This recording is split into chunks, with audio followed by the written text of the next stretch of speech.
નમસ્કાર મિત્રો, અમારી યુટ્યુબ ચેનલમાં તમારું હાર્દિક સ્વાગત છે।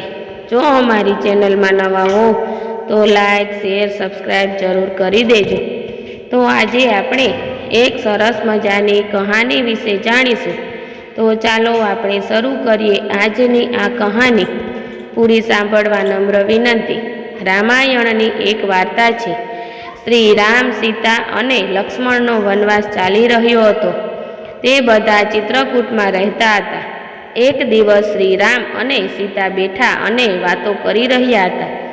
તે સમયે દેવરાજ ઇન્દ્રનો પુત્ર જયંત કાગડાના રૂપમાં આવ્યો અને વિચાર્યું કે તે રામ કેટલા બળવાન છે, તેની પરીક્ષા કરશે।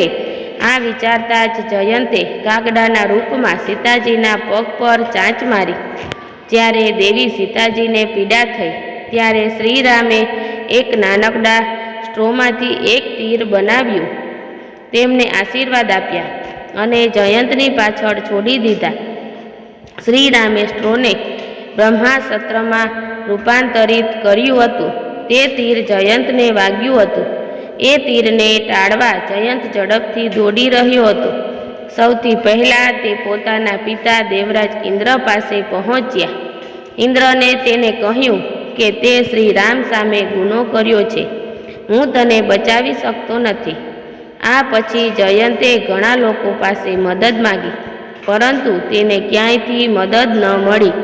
દોડતી વખતે તેને નારદ મુનિ મળ્યા। નારદે જયંતને સમગ્ર ઘટના વિશે પૂછ્યું। નારદજીને જોઈને થોડી વાર માટે ઉષુનું તીર બંધ થઈ ગયું, કારણ કે તેઓ દેવર્ષિ હતા।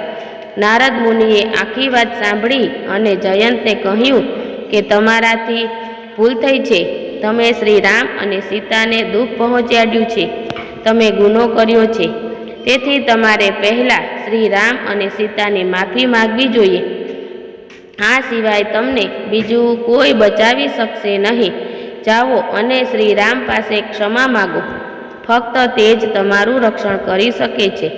જયંતે નારદ મુનિને સલાહનું પાલન કર્યું અને તે જ કર્યું। શ્રીરામે જયંતને કહ્યું કે તને તારા ગુનાની સજા મળશે, પણ જો તે માફી માગી હશે તો અમે તને મૃત્યુદંડ નહીં આપીએ। આટલું કહીને શ્રીરામે તેની એક આંખમાં તીર માર્યું અને તેને જીવતો છોડી દીધો। સંદર્ભમાંથી પાઠ। આ વાર્તામાં આપણે શીખી રહ્યા છીએ કે જ્યારે પણ આપણે જાણતા અજાણતા કોઈ ભૂલ કરીએ છીએ ત્યારે આપણે તરત જ તે વ્યક્તિની માફી માગવી જોઈએ, જેને આપણા કારણે કોઈ નુકસાન થયું હોય। અન્યથા તમારે પાછળથી પસ્તાવો કરવો પડી શકે છે।